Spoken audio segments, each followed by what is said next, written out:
তাহলে কি এবার মমতা ব্যানার্জির উচিত সন্ন্যাস গ্রহণ করা? না গেরুয়া বসন ধারণ করে বৃন্দাবনে গিয়ে সন্ন্যাস নিতে হবে? এমনটা আমি বলছি না। বলছি রাজনীতির কথা। আর রাজনীতি থেকে সত্যি কি ওনার সময় হয়নি এবার সন্ন্যাস গ্রহণের? জানাবেন কমেন্টে আপনাদের ধারণা কি? তবে আমার ব্যক্তিগত ধারণা হিসাবে বলতে পারি, অবশ্যই সময় হয়ে গেছে ওনার ক্যাপ্টেন পদ থেকে পদত্যাগ করে সন্ন্যাস গ্রহণ করা। আর পুরোপুরি সন্ন্যাস যদি গ্রহণ নাও করতে মন চায়, অন্ততপক্ষে ক্যাপ্টেন হিসাবে আর না থেকে কোচ হয়ে যেতে পারেন।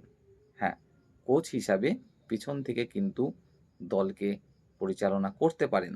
তবে ক্যাপ্টেন আর নয়। কারণ যে মানুষ যে মানুষ ক্যাপ্টেন থাকাকালীন পরিস্থিতিতে এভাবে উড়ে যায় দল, হ্যাঁ, গেরুয়া ঝড়ে কিভাবে যে উড়ে গেছে সেটা কিন্তু আপনারা প্রত্যেকেই দেখছেন। যে মানুষ বিরোধী দলনেতার কাছে একবার নয়, দুইবার হারে, তাও আবার নিজের ঘরেও।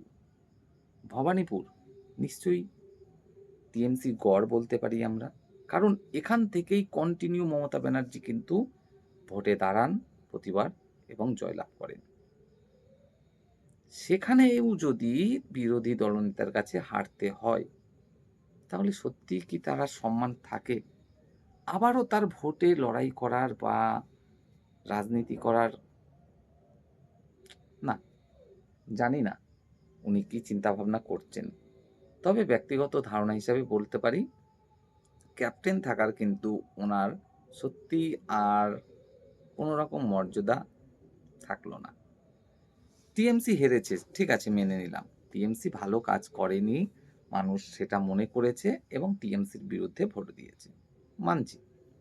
কিন্তু নিজে যে জায়গাটায় ভোটে দাঁড়াচ্ছেন, সেই জায়গাটা তো অন্তত জিতবেন। সেটুকুও পারছেন না। তাহলে কিভাবে উনি আবারও রাজনীতি করবেন বা দলের ক্যাপ্টেন থাকবেন? সত্যি এবার কিন্তু বেমানান হয়ে যাচ্ছে বিষয়টি।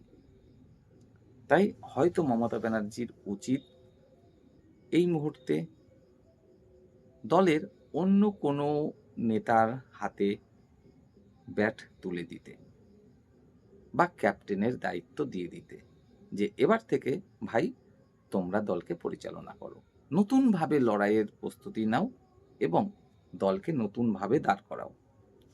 তা না করে যদি এখনো মমতা ব্যানার্জি দলের মূল দায়িত্বে থাকেন এবং প্রধান মুখ হয়ে আবারও লড়াইয়ের চেষ্টা করেন, মনে হয় না যে টিএমসি সত্যিই এখান থেকে আর উঠে দাঁড়াতে পারবে বলে। হয়তোবা সামনের পঞ্চায়েত ভোট আসতে আসতে, অর্থাৎ ২ বছর রয়েছে পঞ্চায়েত ভোটের, ততদিন দেখব এই টিএমসি থেকে এখনো যতজন রয়েছেন তাদের মধ্যে অনেকেই বিজেপিতে যোগ দিচ্ছেন।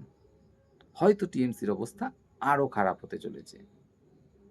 আর যদি এই মোক্ষম সময়ে তিনি দায়িত্ব ছেড়ে নতুন কারো ওপরে দায়িত্ব দেন, হয়তোবা আবারও ঘুরে দাঁড়াতে পারে টিএমসি।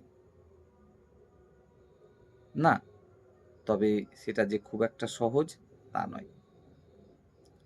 পশ্চিমবঙ্গের ভোটাররা তারা কিন্তু টিএমসিকে যে আর কোনো রকমভাবেই গ্রহণ করার মানসিকতায় নেই এই মুহূর্তে, তা কিন্তু এবারের বিধানসভা নির্বাচনে একদম পরিষ্কার। বিশেষ করে হিন্দু ভোটার, তারা তো একদমই চায়নি যে টিএমসি আবার ক্ষমতায় আসুক।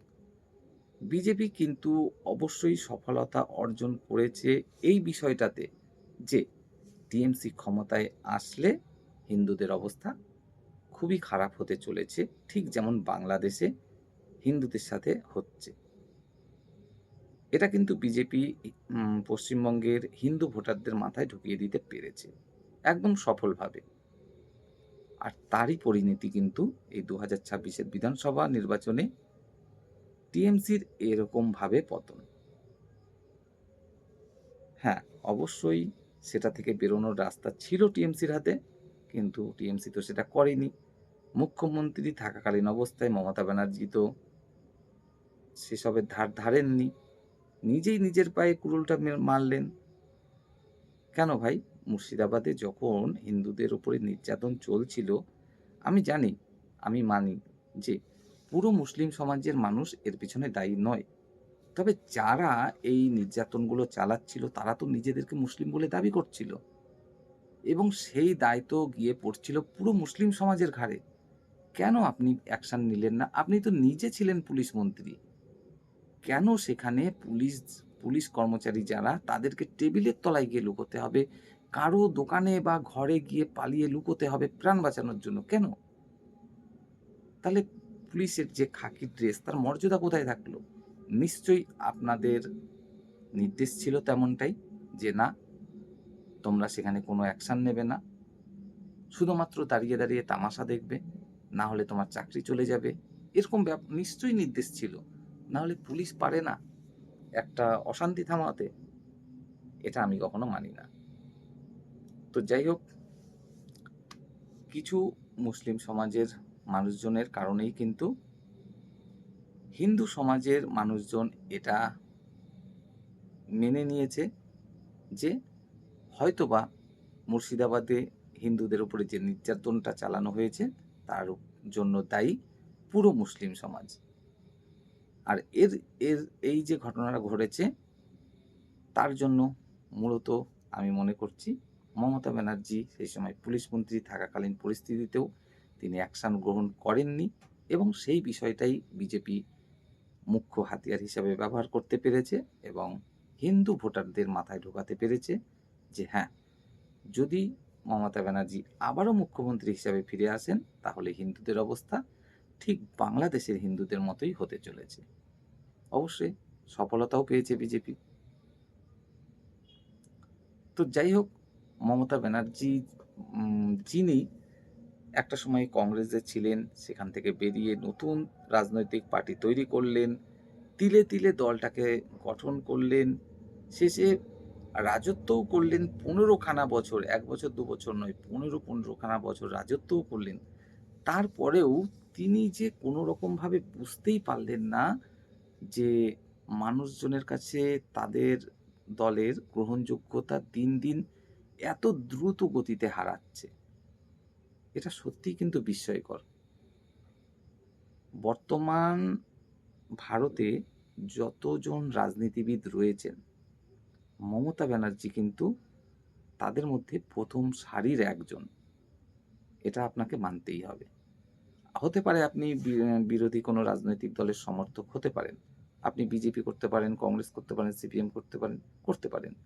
কিন্তু মমতা ব্যানার্জির যে রাজনৈতিক অভিজ্ঞতা, তিনি যে ১ম সারির একজন রাজনীতিবিদ ভারতবর্ষের বর্তমান সময়ে, এটা আপনাকে মানতেই হবে। তারপরেও তিনি কিভাবে যে এই ভুলগুলো করলেন, সত্যি এই বিষয়টা কিন্তু কিছুতেই আমাদের মাথায় ঢুকছে না। হয়তো এটা হতে পারে এবং আমার ব্যক্তিগত ধারণা যে এটাই হয়েছে। তিনি ওই যে ডালপালা, ডালপালার উপরেই কিন্তু নির্ভরশীল হয়তো হয়ে পড়েছিলেন প্রবলভাবে। তিনি একটা যদি গাছ হয়ে থাকেন, তাহলে তার যে ডালপালা হয়, ডালপালা এতটাই ওজনদার হয়ে দাঁড়িয়েছিল যে তিনি তার লোড হয়তো আর নিতে পারছিলেন না। আর এই ডালপালাগুলোর যে কর্মকাণ্ড, সেগুলো থামানোর মতো পরিস্থিতিতে তিনি ছিলেন না।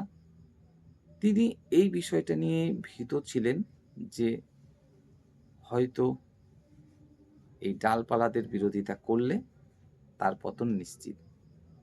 সেই কারণেই ডালপালারা যতই অন্যায় করেছে না কেন, তিনি মুখ খুলে কিছু বলতে পারেননি বা কোনো স্টেপ নিতে পারেননি। আর তারই পরিণতি কিন্তু এটা।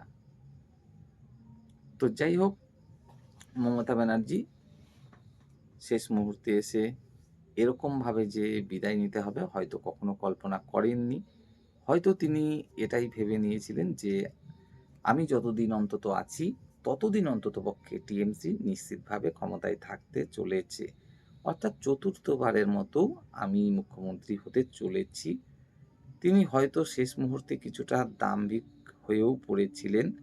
তিনি হয়তোবা ভেবেছিলেন মুসলিম ভোট 30% আছে, পুরোটাই আমি পাবো। প্রয়োজন তো থাকলেও আর মোটামুটি এই 15 থেকে 18% মতো ভোট, কারণ কংগ্রেস, সিপিএম, আইএসএফ, আম তারপরে হুমায়ুনের পার্টি তারাও তো কিছু, কিছু ভোট পাবে। তো আর 15 টু 18% ভোট যদি হিন্দুদের থেকে পেয়ে যাই, আর যেখানে যুবসাথী দিচ্ছি, লক্ষ্মীর ভান্ডার দিচ্ছি, এ ভাতা ও ভাতা দিচ্ছি, সেখানে দাঁড়িয়ে ওই সামান্য ভোট না পাওয়ার কিছুই নেই। তো নিশ্চিতভাবেই জিতে যাব। হয়তো এই দাম্ভিকতাও একটা কারণ। তো তার মতো একটা রাজনীতিবিদ যে তিলে, তিলে একটা পার্টিকে এত বড় জায়গায় পৌঁছলেন, নিজে ১৫ বছর ধরে টানা মুখ্যমন্ত্রী থাকলেন, তারপরেও তিনি বুঝতেই পারলেন না যে এই দাম্ভিকতার ফল কি হতে পারে। এটা সত্যিই আশ্চর্যের। তো যাই হোক, হয়তো জানি না, থাক, ছেড়েই দিলাম। তো এটাই বিষয় যে তিনি শেষবেলায় চূড়ান্তভাবে ব্যর্থ হলেন, এবং বর্তমান যা পরিস্থিতি তাতে করে তিনি যদি আবারও প্রধান মুখ হিসাবে লড়াইটা চালিয়ে যেতে চান, হয়তো পশ্চিমবঙ্গের মানুষজন আর গ্রহণ করবে তেমনটা নয়। তো হয়তো টিএমসি আগামী দিনে আবারও উঠে আসতে পারে, উঠে আসবে না এমনটাও নয়। তো তার জন্য লড়াই তো চালিয়ে যেতে হবে। আর লড়াইটার প্রধান মুখ যদি নতুন কেউ হয়, তাহলে হয়তো এটা অনেকটাই সহজ হতে পারে। আর মমতা ব্যানার্জি হলে হয়তো সেটা কখনোই সম্ভব নয়। ঠিক যেমন কংগ্রেস বর্তমানে সারা দেশের হিসাবে বলতে গেলে একদম ধুয়ে মুছে ছাপই হয়ে যাচ্ছে দিনের পর দিন, হয়তো টিএমসিও আমাদের রাজ্যে এরকমটা হতে পারে। তো যাই হোক, নতুন মুখটা কে হতে পারে সেই বিষয়েও আপনারা অবশ্যই কমেন্টে জানাবেন। ভালো থাকবেন।